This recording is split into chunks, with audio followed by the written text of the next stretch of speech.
Bom dia, meus irmãos queridos da nossa EBD, da nossa IEBAN. Um bom domingo para todos vocês e que vocês sejam edificados, que vocês sejam alimentados com um pouquinho só, um pedacinho da palavra de Deus sobre a oração que encontramos na Bíblia, a palavra de Deus. Bom, estamos vendo sobre o que Jesus nos ensina sobre a oração. 3 pontos curtinhos. A oração persistente, a oração vigilante e a oração no Espírito. Vamos ver rapidinhos? A oração persistente. A oração persistente é aquela que nós clamamos, pedimos durante anos, meses. Vamos pensar, quando será que devemos parar de orar? Estamos colocando um pedido, uma situação diante do Senhor. Quando é tempo de parar? Vamos aprender um pouquinho com Moisés, lá no livro de Deuteronômio, capítulo 3, versículo 23, nos deparamos com Moisés pedindo a Deus que permitisse que ele entrasse na terra prometida, em Canaã. Mas Deus falou com Moisés, basta, não me fale mais sobre isso. Está registrado em Deuteronômio, capítulo 3, versículo 23. Deus falou para Moisés, você não entrará na terra prometida. Josué é quem irá atravessar com o povo. Suba no monte bem alto e olhe para o norte, olhe para o norte, olhe para o sul, para o leste, para o oeste, e eu te mostrarei a terra, mas você não entrará. E Moisés entendeu isso de Deus, parou de insistir com Deus.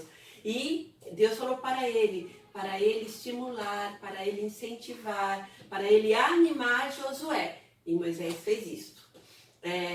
Isso aconteceu lá com Moisés, quando ele insistia diante do Senhor. E vamos ver também, eu já falei com os irmãos, né? Já vimos Jeremias clamando, intercedendo a Deus pelo povo de Israel. E Deus falou, Jeremias, não peça a mim, não ore a mim, não peça, não clame a mim por este povo, porque eu não ouvirei as suas orações. Não que ele não fosse atender a Jeremias, mas Jeremias estava pedindo a Deus pelo povo de Israel. E por que Deus não iria? Deus falou assim duramente com Jeremias, não peça por este povo a mim, que eu não vou ouvir, não vou atender, porque o povo de Israel estava pecando, estava longe da vontade de Deus. Eles estavam criando, construindo, fazendo deuses. Estavam até ensinando as crianças a pegarem lenhas e ali eles faziam outros deuses. Estavam pedindo pela rainha do céu. Que horror, que tristeza, né, meus irmãos? E Deus advertiu Jeremias, não peça a mim, não ore a mim por este povo que eu não vou ouvir. E o outro, lá no Novo Testamento, vamos ver Paulo, o grande apóstolo Paulo, aquele que andava com Deus, que perseguia e agora ele estava sendo perseguido. E Paulo, ele nos ensina na segunda carta de Coríntios, capítulo 12, de 8 a 9, Paulo fala que ele estava sentindo uma dor na sua carne, é como se fosse um espinho que estava picando. E ele pediu para Deus para que o livrasse. E Deus falou para Paulo, a minha graça te basta. A minha graça te basta, a minha força se aperfeiçoa na fraqueza. Então Paulo entendeu que quando ele se sentia fraco, o Espírito Santo fortalecia. E assim conosco, meus irmãos, vamos entender que com o Espírito Santo de Deus, com o Senhor nos segurando, nos guiando, ficaremos fortes e o Senhor é por nós. Então Paulo parou de insistir com Deus por esse espinho na carne, que poderia ser uma doença ou qualquer outro motivo que estava incomodando, mas ele parou. E Jesus nos ensina agora, nessa insistência com o Pai, com uma parábola curtinha que eu vou contar para os irmãos, que os irmãos já conhecem. É maravilhosa essa parábola. A viúva insistente. Uma viúva, ela tinha uma questão, né? E ela sempre ia diante ao tribunal pedir para que o juiz a ajudasse em favor da sua causa. E ela ia, e o juiz nada, e esse juiz, ele era iníquo, ele era mau, ele não temia, ele declarava, eu não temo a Deus e não respeito ninguém. Que horror de juiz, parecido com os juízes de hoje, né, dos nossos tempos.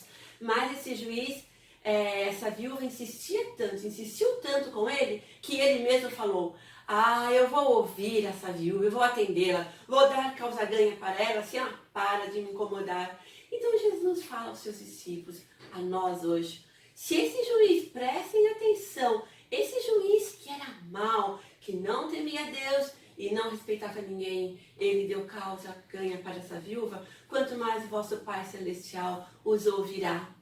Então vamos correr para o nosso Pai, o nosso Deus, que nos conhece, que sabe aquilo que nos aflige, aquilo que aperta o nosso coração, quando nos sentimos fracos. É o Espírito Santo de Deus que nos anima, que nos ajuda. Vamos colocar as nossas necessidades, as nossas inquietações, os nossos medos, a nossa vida no altar de Deus, que Ele intercede por nós, o Espírito Santo, Ele nos ajuda. Lindos, a oração insistente. Vamos agora para a oração vigilante. A oração vigilante, meus irmãos, é muito simples. Eu digo simples, lógico, porque eu li aqui, mas eu digo simples na nossa vida, no nosso dia a dia. Jesus nos ensina: vigiar e orai. Vigiai e orai. Está no Evangelho de Lucas, capítulo 18, versículo 1. Vigiai e orai.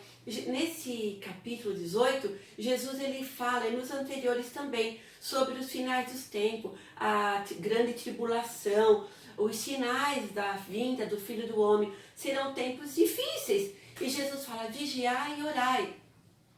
Vigiar é você estar atento à vida cristã, atento à vida dos seus filhos, à vida da sua família, atento no seu trabalho, seu comportamento, como que está a sua vida diante das pessoas que estão te olhando, esperando de você um testemunho, mas primeiramente e principalmente diante de Deus. Então eu devo vigiar com as coisas que estão ocorrendo nesse mundo. Sabe por quê? Porque quando aconteceu uma coisa terrível, triste, quando você vigia, você está diante do Senhor. Você está em comunhão com Deus, atento. Isso é vigiar, você está em plena comunhão com o Pai. No trabalho, na escola, em família, em tudo. E quando acontecem as coisas terríveis, não vai te pegar as coisas não te pegarão de surpresa. Porque você estará o quê? Em oração diante do Pai. Um exemplo, vigiar e orar. Lembra dos sentinelas, dos vigias lá do Antigo Testamento, que eles ficavam na torre, olhando para que os inimigos não chegassem de surpresas e invadissem ou a cidade ou os castelos. Então eles ficavam na torre de vigia. É assim que devemos fazer. Estarmos atentos, em comunhão com o Pai, com o nosso Deus, para quando as coisas surgirem no nosso caminho, na nossa vida, e chegam, estamos no mundo, né? Estamos na Terra, planeta Terra, no Brasil, acontecem coisas terríveis, mas temos que nos grudar no nosso Pai, vigiai e orai. Quando as coisas estiverem acontecendo, uma coisa é em decorrência da outra, vigiando e orando, estaremos seguros. As coisas tristes acontecem sim conosco, os filhos de Deus. Mas nós temos o quê? Uma ponte segura, um ponto seguro. Quem é? Jesus, o nosso Deus. Ele, quando chegar as aflições, as coisas terríveis, a nossa segurança é o Senhor, que irá nos acalmar, nos consolar, nos confortar, nos fortalecer. Então, os crentes em Cristo Jesus devemos vigiar. Combinado? Terceiro ponto, esse sobre vigiar, Lucas 21, 36 até o 38. Lindo, vou ler para vocês rapidinho, insistindo. Vigilância espiritual é estar atento ao que acontece ao redor para não se deixar enredar pelo pecado. É ler a palavra de Deus, é nela meditar, é esperar minutos, horas do nosso dia ou noite a sós com Deus, como falamos na aula passada. Esse a sós com Deus é tão importante. Então, é estar com Deus. Depois desse momento com Deus, seja o que for o que acontecer, estaremos prontos diante dele orando. Agora o último, A oração no Espírito. A oração no Espírito é estarmos totalmente em comunhão com Deus, através do Espírito Santo de Deus. É Ele que intercede por nós diante do Pai, o Espírito Santo de Deus. Antes de Jesus partir para o céu, Ele disse aos seus discípulos que Ele iria enviar o Consolador, o Auxiliador, e Ele estaria conosco, o Espírito da Verdade. O Espírito da Verdade irá nos ensinar a falar a verdade, a termos uma vida de honestidade, uma vida de fidelidade, uma vida santa, sem enganos, né? Sem enganos, sem mentiras. É o Espírito da Verdade. Quando nos convertemos ao nosso Deus, o Espírito Santo é Ele que nos convence do pecado. Então é Ele que nos ensinará toda a verdade, a vivermos em verdade, a vivermos em amor. Isto é a oração no Espírito, estarmos totalmente em comunhão com o Espírito Santo. Ele nos dirigirá a termos uma vida correta, honesta, verdadeira. E só com o Espírito Santo habitando em nossos corações, em nossas vidas, viveremos em plena comunhão com o Pai e em plena verdade. Foi para isso que Deus nos chamou. Somos filhos da luz, somos filhos de Deus. Não podemos viver nas trevas, né? Fora do Senhor. Temos que dar testemunho da luz. O Espírito Santo de Deus vivendo em nós nos fará comunhão com o Pai, nos consolará, nos ensinará tudo que devemos falar a respeito de Deus, da verdade. O mundo não conhece a verdade. O mundo não conhece a Deus. O mundo não aceita a verdade. E Jesus é a verdade. Ele é o único caminho, a verdade e a vida, aquele que nos dá vida no Espírito Santo de Deus. Vamos viver em oração, vigiando, insistindo e tendo um discernimento do Espírito Santo quando devemos parar de insistir em algo que o Senhor não está nos ouvindo e sermos gratos a Deus, porque Ele nos deu o Espírito da verdade. Vamos viver em plena comunhão, viver em verdade. Que bênção a palavra de Deus que nos ensina, que nos fortalece.